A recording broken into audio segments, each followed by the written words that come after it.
নাই, নির্বাচনের জন্য উপযুক্ত নাই। নাম্বার ওয়ান, বাজারে অস্ত্র আছে উদ্ধার হয়নি, পুলিশের লুট করা অস্ত্র উদ্ধার হয়নি, আর নিরাপত্তা নামে আবার অস্ত্র দেওয়া হচ্ছে। এই তিনটে যদি যায় তাহলে বাজারে অস্ত্র আছে। পুলিশের সবচেয়ে বর্বরতা মানে পুলিশের সবচেয়ে বড় ব্যর্থতা আমি দেখি, আমি ছোটবেলার থেকে শুনছি যে পুলিশের অস্ত্র ছিনিয়ে নিতে পারে আর সেটা উদ্ধার হয় না, এটা আমার কাছে আনবিলিভেবল। ট্র্যাকিং করে আপনি আসামি ধরেন, ট্র্যাকিং করে সব কিছু ধরেন, আপনি পলকের মধ্যে মা মেয়েরে মোহাম্মদপুর হত্যা করে স্কুল ড্রেস পরে যে লোকটা বেরোয় গেল তারে তুলে নিয়ে আসলেন, আবার সাগরণী হত্যা মামলার আসামিকে ধরতে পারেন না, তার মানে ইচ্ছা করলেন, তাহলে এই অস্ত্রগুলো উদ্ধার হলো না কেন? পুলিশের লুট করা অস্ত্র উদ্ধার হয়, এর চেয়ে বড় ব্যর্থতা তো থাকতে পারে না, প্রশাসনিক ব্যর্থতা। সুতরাং প্রশাসনের দুরবস্থা। এইবার আসেন, চিটাং কমিশনার বলছে, পুলিশ কমিশনার 300 দুষ্কৃতিকারীর তালিকা করছে, তাদেরকে চিটাং ঢুকতে দেওয়া হবে না। এটা বিভিন্ন দলের এরা আছে। তো প্রশ্ন, আপনার দুষ্কৃতিকারী ঢুকতে দিবেন না মানে কি? আপনি গ্রেপ্তার করবেন, ঢুকতে পারবেন না মানে আপনি চিটাং ঢুকলো না, তাহলে পাশে ফেনীতে থাকবে তারা। কথা বলছি, এটা তামাশা আর কি। দুষ্কৃতিকারী আপনি গ্রেপ্তার করা আপনি নৈতিক দায়িত্ব, আপনি তালিকা পর্যন্ত দিচ্ছেন, তাহলে মাঠের অবস্থাটা কি? 3 নম্বর আসেন, যে ইঞ্জিনিয়ারিং কথা বললো, বড় দল বলছে ছোট দুটো দল, একজন পিতা একজন পুত্র, ভালো কথা। তারা কি করবে? ইলেকশন ইঞ্জিনিয়ারিং করবে।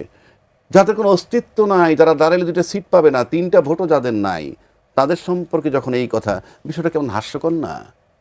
লজিক্যাল হইতে হবে তো। আপনাকে এখনো মনে হচ্ছে যে এনসিপি জামাতের সেই অবস্থা যে তারা ভোট পাবে না? না, যে নেতা বলছে সেই নেতাদেরই আরেকজন নেতা বলছে 3টা ভোট নাই, তারা নাকি নির্বাচন বানচাল করবে, নির্বাচন করতে দেবে না। তো যার 3টা ভোট নাই তারা ইলেকশন ইঞ্জিনিয়ারিং করবে, সেটা আপনি বলছেন, আর জাতি খাবে। এটা আমার কাছে সাংঘাতিক কষ্টদায়ক। কারণ কি, আপনি নির্বাচনের মাঠে সংঘর্ষটা, এই কথাবার্তাগুলাই বোঝা যায়।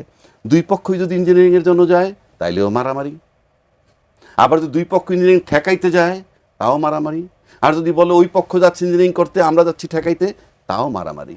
ইঞ্জিনিয়ারিং শব্দটা আসতেছে কেন? লেভেল প্লেইং ফিল্ড আছে কিনা এখন পর্যন্ত কোনো দল, জামাত ইসলাম কমপ্লেন করছে, কিন্তু দায়িত্বশীল বড় দল একবারও বলে নাই লেভেল প্লেইং ফিল্ড হইছে। বলতে হবে তো যে নির্বাচনের জন্য একটা লেভেল প্লেইং ফিল্ড আছে, প্রশাসনিক মাঠ সব ঠিক আছে। এইবার আসেন, আপনাকে একটা কথা বলি আমি নির্বাচন কমিশনের ব্যাপার। তার আগে একটা কথা বলি, যে আমি কারো টার্গেট করে নাম বলি না, খালি কি লজ্জিত হবে। বিশ্ববিদ্যালয়ের নির্বাচন জাতীয় পর্যায়ে কোনো প্রভাব ফেলে না, এই কথা গলা চিৎকার করে বলেছে যারা নাকি নির্বাচন হইলে সম্ভাব্য ক্ষমতায় যেতে পারে। তাদের দলের লোকেরা এসে বলছে বিশ্ববিদ্যালয়ের ডাকসু, রাকসু, জাকসু, চকসু, এই সমস্ত নির্বাচনে জাতীয় পর্যায়ে কিছু আসে যায় না। তাহলে নির্বাচন কমিশন কোন ইনফ্লুয়েন্স একটা চিঠি দিল যে 12ই ফেব্রুয়ারি নির্বাচনের আগে অন্যান্য কোনো নির্বাচন আর হবে না, এবং ডিসিকে এবং বিভাগীয় কমিশনের চিঠি দিচ্ছে, সিলেটটা বন্ধ হয়ে গেল। এই যে বন্ধ হলো, চিঠি দিল কেন নির্বাচন কমিশন? এবং এই চিঠি দেওয়ার পর সেই বড় দলগুলোর তো বলা উচিত ছিল এতে কিছু আসে যায় না, কিন্তু তারপরে যখন নির্বাচন করতে চাইলো শাহজালাল বিশ্ববিদ্যালয়ে, তখন কিন্তু এটা কোর্ট পর্যন্ত গড়াইলো এবং 4 সপ্তাহের নিষেধাজ্ঞা আনলো। আমি যাব কেন কোর্ট পর্যন্ত? আমি তো এটা আমলেই নিই না, কারণ ওই নির্বাচনের কোনো জাতীয় পর্যায়ে প্রভাবই নাই। আবার নির্বাচন কমিশন চিঠিতে লিখছে কি তা জানেন? যে জাতীয় পর্যায়ে জাতীয় নির্বাচন এবং গণভোটের কার্যক্রমের উপর যাতে প্রভাব না ফেলে, তার মানে ওই নির্বাচনগুলায় প্রভাব ফেলতে পারে। কাজেই নির্বাচন কমিশন এই চিঠিটা ইস্যু করার মানে হচ্ছে ইলেকশন ইঞ্জিনিয়ারিং অংশ হিসাবে আমার কাছে বিবেচিত। ইলেকশন কমিশন কোনো রাইটই নাই। ইলেকশন কমিশন লিখতে পারতো যদি ওই নির্বাচনে তার পুলিশ ব্যবহার হবে, তার ডিসি ব্যবহার হবে, তার ইউএনও ব্যবহার হবে, ইউএনও টিএনও, এরা তো ব্যবহার হবে না। ওই নির্বাচন, ও কালকে বাজারে একটা সমিতি নির্বাচন হবে, বন্ধ থাকবে। কারণটা কি? কোন ইনফ্লুয়েন্স আপনি এটা দিচ্ছেন? সুতরাং আমার এটা নিয়ে প্রশ্ন নির্বাচন কমিশনের। সেকেন্ড প্রশ্ন করি, যারা বলতেছে যে নির্বাচন কমিশনে ইনফ্লুয়েন্স করে তারা লোকজন আদল বদল করাচ্ছে, এখানে নির্বাচন কমিশন দ্বৈত নাগরিকত্বের কতজন অ্যালাউ করছে? ঋণ খেলাপিদের কজন অ্যালাউ করছে? নো ওয়ে, আপনাদের কোনোভাবেই অ্যালাউ করতে পারবেন না। 2 ডজন তো তারা অ্যালাউ করছে। এই যে অ্যালাউ করছেন, কোন অধিকারে? আপনি সংবিধান কি আছে না নাই? সংবিধানে তো বলা আছে।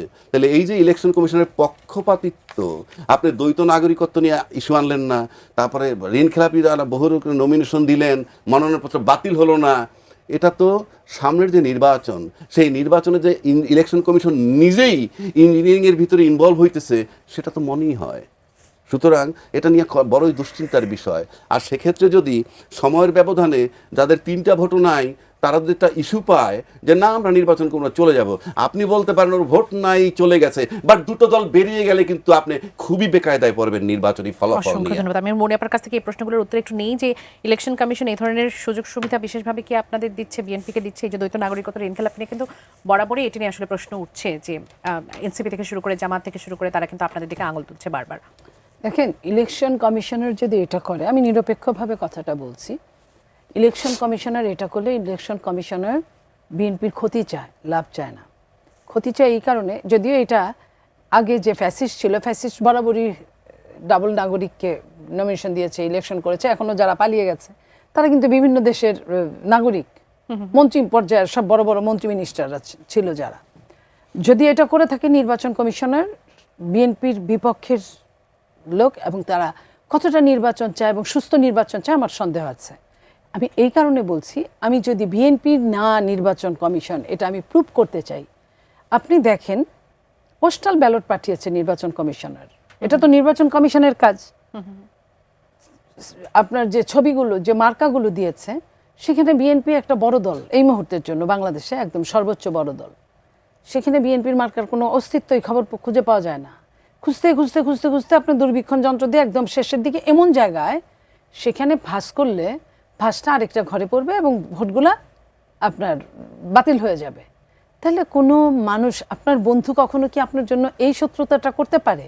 আপনি ওইখানে আলফাবেটের সিরিয়াল দিয়েছেন, আলফাবেটের সিরিয়াল লঙ্ঘিত হয়েছে প্রথম থেকেই, আকারের একারের আলফাবেট আপনি করলে তো ওইভাবেই করবেন, কোথাও পৌষ মাস কোথাও সর্বনাশ তো করতে পারেন না।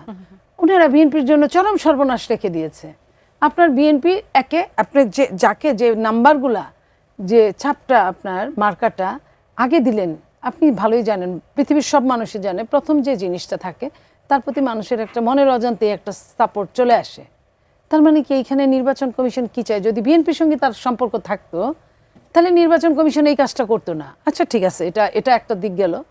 আরেকটা, বিদেশে আপনি দেখেছেন যে বিভিন্ন বাসায় শত শত ব্যালট, পোস্টাল ব্যালট পাওয়া যাচ্ছে।